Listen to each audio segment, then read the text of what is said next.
영화터는 기자입니다. 올해 여름 시장이 사실상 문을 닫았습니다. 지난 시간과 그 전 시간까지 두 번에 걸쳐서 올 여름 블록버스터 빅4에 대한 얘기를 해봤습니다. 이번 시간에는 실질적으로 막을 내린 올 여름 성수기 시즌 시장에 대한 결과론적 얘기를 해볼까 합니다. 결산이란 말까지는 거창하고 마무리 정도라고 하면 될 것 같습니다. 그럼 바로 시작하겠습니다. 지난 7월부터 8월까지 여름 성수기 흥행 시장을 노리고 개봉한 한국산 블록버스터는 총 4편이었습니다. CJ ENM의 외계인 일부, 롯데엔터테인먼트의 한산, 용의 출연, 쇼박스의 비상선언, 메가박스 중앙주 플러스M의 헌트입니다. 이들 영화의 순 제작비는 총 합으로만 따지면 무려 1140억에 달합니다. 이들 4편의 손익분기점을 각각 더하면 총 관객수만 2420만 명이 극장으로 와야 1140억이 회수됐었습니다. 그럼 올해 여름 시장 어떻게 됐느냐? 참고로 올해 여름 시장이 유독 규모가 큰 것은 아니었습니다. 영화 제작비와 매년 경제 상황과 그해의 시장 상황 및 여러 제반 조건을 따져서 봐야 하는 부분이니 제껴두고 매년 여름 시장 규모는 전체 관객 수로만 따지면 평균적으로 2,500만에서 최대 3,000만 정도였습니다. 참고로 2014년 여름 시장을 보면 명랑이 1,761만, 해적 바다로 간 산적이 866만을 동원했습니다. 이들 두 편의 합이 2,600만이 넘는 관객을 극장으로 끌어들인 바 있습니다. 코로나19 이전 시기, 즉 비교 대상을 위해 그 직전 3년의 데이터를 보겠습니다. 2019년 여름 시장 흥행작 엑시트 942만 관객을 동원했습니다. 엑시트 개봉 한 달 전 개봉한 기생충이 1,000만 관객을 돌파했었습니다. 2018년에는 신과 함께 인과연이 1,227만, 2017년에는 택시 운전사가 있었습니다.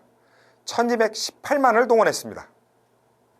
결과적으로 올해 유독 말도 안 되는 시장 규모였다? 아닙니다. 그럼 결과는 어땠나? 보겠습니다. 현재 영상을 녹화하는 날 기준으로 며칠의 날짜 오차와 관객 오차가 있을 수는 있습니다. 때문에 제가 언급하는 수치는 약간의 오차는 분명히 있습니다. 우선 CJ ENM의 외계인 일부, 손익분기점이 무려 730만에 달했습니다. 하지만 이미 극장 상영이 마무리된 상태이며 누적 관객수 153만으로 막을 내렸습니다. 상상을 초월한 실패입니다. 손익분기점이 700만에 달했던 쇼박스의 비상선언도 200만 수준에서 마무리가 되고 있는 듯합니다. 올여름 시장 개봉작 빅4 가운데 가장 호평이 쏟아진 메가박스의 헌트 420만의 손익분기점이지만 극장 관객 동원 수치는 370만에서 80만, 최대한 390만까지 보고 있습니다. 올여름 시장 개봉한 한국형 블록버스터 4편 가운데 유일하게 손익분기점을 넘은 영화는 롯데엔터테인먼트의 한산, 용의 출연입니다. 600만 손익분기점을 넘어 700만을 돌파했습니다.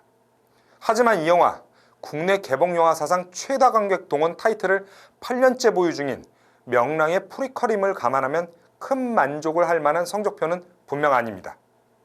결과적으로 올 여름 시장 한국산 블록버스터 4편의 총 관객수는 1,500만 수준에 머물렀습니다. 코로나19 이전 시장 대비로 보면 절반 수준입니다. 코로나19 시기임을 감안하면 분명 선방했다고 자평할 수도 있습니다. 하지만 국내 메이저 투자 배급사들이 선방을 노리고 이 시기에 무려 1,140억짜리 시장의 문을 연 것은 아닐 것입니다. 여러분이 가늠해 보셔도 그렇게 보이지 않으십니까? 왜 이런 현상이 벌어졌냐고요? 당연히 코로나19 때문입니다. 극장이 기피시설로 분류가 되면서 관객들이 오는 것을 두려워하는 경향이 여전히 남아있기 때문입니다. 그런데 정말 그것 때문일까요? 국내 메이저 투자 배급사들의 배급 전략 실패가 저는 가장 컸다고 봅니다.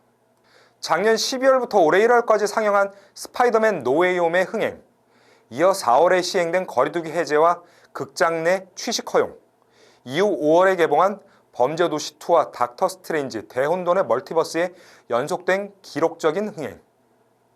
참고로 앞선 두 편이 5월부터 6월까지 극장에 끌어들인 관객수만 무려 1,800만이 넘습니다. 상황이 이러다 보니 극장은 회복됐다 라고 외치게 된 것입니다. 결과적으로 앞다퉈 이른바 창고 영화들이 쏟아져 나왔습니다. 그게 바로 올여름 개봉한 빅4입니다. 사실 올해 5월의 기록적인 흥행은 회복세의 증가라고 하기엔 너무 성급했습니다. 일종의 풍선 효과에 대한 반증작용이라고 할까요? 억눌려 있던 심리가 해제되면서 폭발한 소비 심리로 보는 게 가장 주요했었습니다.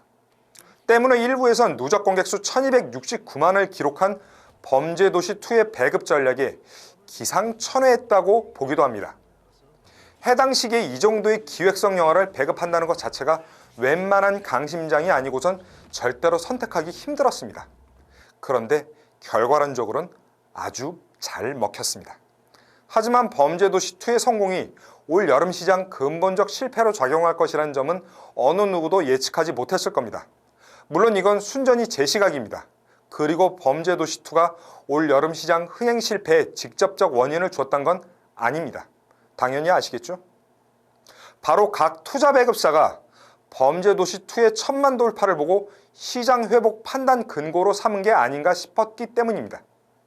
앞서 언급했지만 5월 개봉작 범죄도시2와 닥터 스트레인지2의 흥행은 제 판단에선 풍선 효과에 따른 소비 심리의 폭발이었습니다. 그럼 메이저 투자 배급사의 배급 전략이 놓친 건 뭐냐? 코로나19 2년 동안 변화된 시장 환경, 그리고 소비 형태의 변화를 읽지 못했던 것이 아닌가? 전 여기에 있다고 봅니다. 코로나19 초기부터 전 OTT 플랫폼의 국내 안착은 실패할 것이라고 봤던 기자 중에 한 명이었습니다. OTT는 극장 접근성이 떨어지는 미국 시장에서 태동한 서비스이기 때문에 국내 시장에선 분명 값어치를 하지 못할 것이라고 봤습니다. 하지만 코로나19가 터지면서 이 분위기를 반전시켜버렸습니다. 무엇보다 지난 4월 이후 회복세를 준비하면서 지난 2년간의 피해 회복을 위해 어쩔 수 없이 선택한 극장의 관람료 상승이 올여름 시장의 기록적 실패의 원인이 된 것은 아닌가 싶기도 합니다. 현재 주말 일반관 2D 관람료는 15,000원입니다. 반면 OTT 플랫폼의 한 달 이용료는 채 2만 원이 되지 않습니다. 가성비 측면에서 극장에 따라오질 못합니다. 무엇보다 이 둘의 차이를 극명하게 갈라놨던 것이 이른바 홀드백이었습니다. 홀드백, 영화가 극장에서 상영된 뒤 부가 판권으로 공개되기까지의 일정 기간 유예를 하는 것을 말합니다. 대부분의 극장 상영작들은 극장 상영이 끝나면 보통 한 달 정도 뒤 IPTV에서 공개를 합니다. 하지만 이 홀드백이 깨지고 있습니다. 참고로 홀드백은 법적 제재력이 있는 건 아닙니다. 시장의 암묵적 룰이었습니다. 근데 이게 깨질 기미를 보이고 있습니다. 현재 영상 녹화 날짜 시점으로 극장에서 상영 중인 비상선언과 한산 용의 출연이 OTT 플랫폼 쿠팡플레이에서 공개가 되고 있습니다. 사실상 극장이 콘텐츠 상영 플랫폼의 독점적 지위를 갖게 한 여러 영화들이 이걸 깨려고 하는 것입니다. 소비자들 역시 지난 2년 동안 대부분 극장이 아닌 모니터와 휴대폰을 통해 콘텐츠를 소비해왔습니다. 이런 소비 형태의 변화가 결과적으로 올여름 시장의 흥행 결과물들을 이끌어낸 것은 아닌가 싶습니다. 이건 전적으로 제 개인적인 생각이 전제입니다. 영화를 포함한 콘텐츠의 소비 시장이 기존과는 다른 온라인 플랫폼이 메인이 되고 오프라인 플랫폼인 극장이 옵션 형태, 즉 부가판권 소비 시장으로 변화가 될 가능성도 있지 않을까 싶습니다.